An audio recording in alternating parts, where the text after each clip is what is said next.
Bom, vamos lá. Começando o nosso encontro de hoje.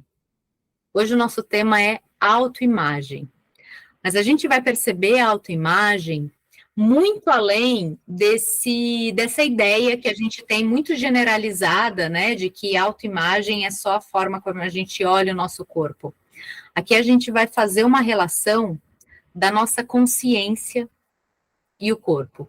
A autoimagem aqui a gente vai trabalhar muito mais no sentido dessa expansão e dessa percepção da gente como um ser humano vivente, pulsante, de sonhos, desejos, habitando um corpo físico. Pensando em conceito, definição de autoimagem, para muito além de olhar só para o corpo, a autoimagem ela é definida como uma concepção pessoal. Então, sendo pessoal, ela é única e exclusiva de cada um de vocês, tá? Então, essa concepção pessoal é aquela que o indivíduo tem de si, e essa percepção deriva dessa consciência que ele vai tomando da sua identidade, do seu papel social e do seu valor. Então, quando a gente começa a construir a ideia mesmo de autoimagem não está só, vocês percebem que ela não está só ancorada no corpo, no que eu vejo do corpo. Ela está ancorada na percepção e na consciência que eu tenho como um ser humano, de qual o meu papel, o meu valor nesse mundo, nessa vida, do que eu faço. Então, é uma ideia muito mais plural, que abre muito mais os nossos olhares do que só para o corpo, tá? Isso é muito importante que vocês já comecem a desconstruir um pouco essa coisa da gente não ficar só ancorado em corpo físico, e sim ampliar o nosso olhar para muito além do nosso corpo. Então, de acordo com essa ideia de autoimagem, vamos falar um pouquinho sobre os fatores que influenciam nessa noção de autoimagem. E aí eu trago para vocês um pouco disso, né? Esses fatores que influenciam na autoimagem, aqui a gente vai estar muito mais ligado a essa etiologia da obesidade, porque a maioria aqui das minhas pacientes, das minhas alunas, tem alguma relação com o peso, tá? Tem algum descontentamento com o peso, por isso que é atrelado à autoimagem, mas a gente já começou a desconstruir um pouquinho essa ideia. Mas a maioria das pessoas pensa no seguinte: gente, o que influencia minha autoimagem e meu peso? É o meu comer, como se fosse assim, o comer em excesso e o sedentarismo.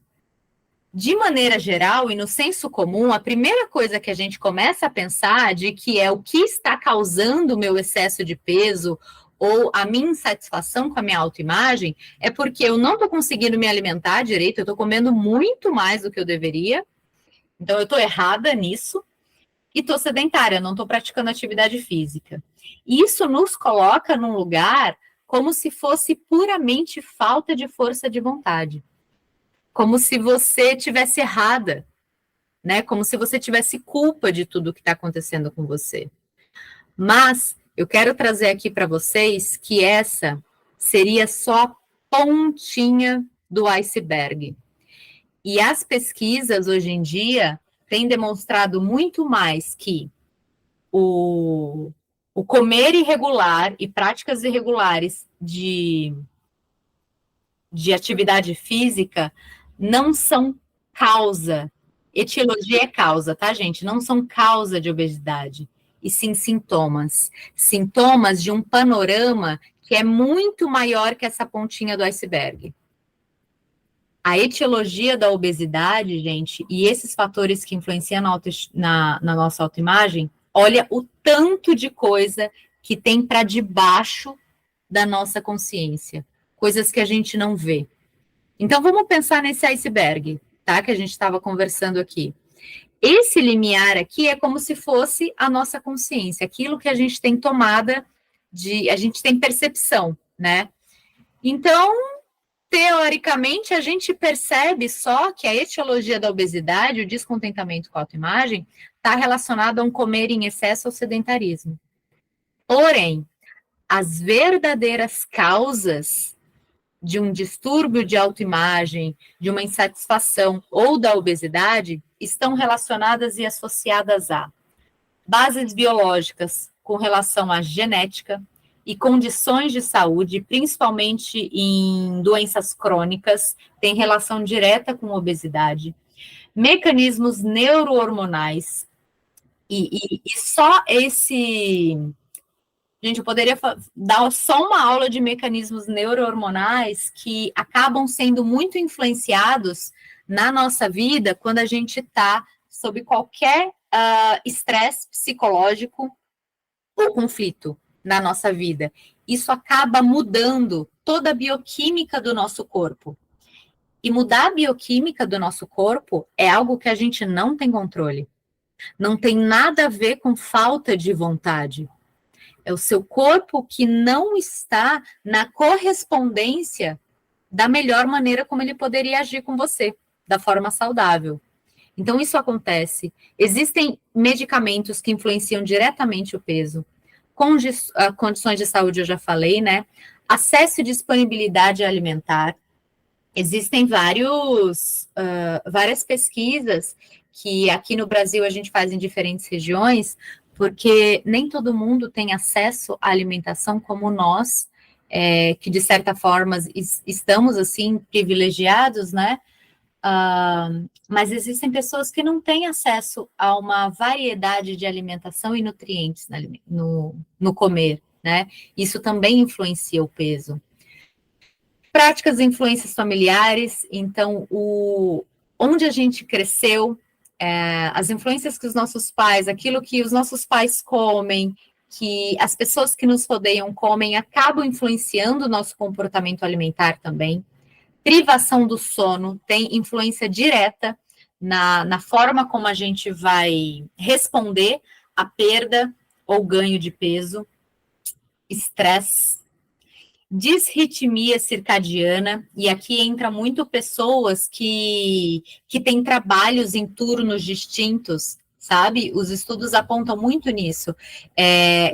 O corpo que não está de acordo com a ciclicidade e com o ritmo da natureza, acaba sofrendo muito a influência e perde o controle de como funcionar dessa maneira mais adequada.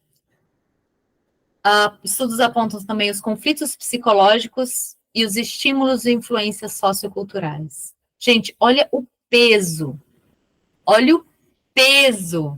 das reais influências que tem tanto na etiologia da obesidade, quanto na influência da nossa autoimagem. Percebem que não é só falta de vontade? Tem muito mais. E isso, quando está abaixo da nossa consciência, é algo que a gente não tem discernimento ou até forma de poder, não, vou mudar isso que, mudando isso, logo vai me mudar essa atitude. É muito mais complexo olhar. E eu trago isso para vocês exatamente para a gente sair de pensar a obesidade como uma forma simplista relacionada à pura falta de força de vontade. Não, é algo muito mais complexo o que acontece aqui, tá?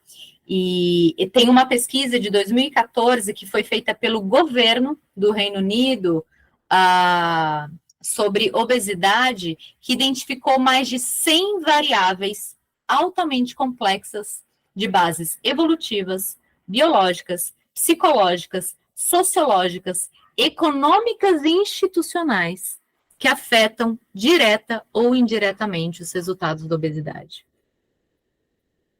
Gente, só isso já não dá um boom assim na nossa cabeça, que já nos faz refletir um monte de coisa. E eu trago esses dados para vocês, exatamente para vocês tirarem esse peso gigante que a gente carrega nas costas, como se nós não fôssemos boas ou fortes o suficiente para lidar com a questão da alimentação. É muito mais complexo. Essa é a ideia inicial que eu quero trazer para vocês, de que tem algo muito mais enraizado para ser olhado e trabalhado aqui.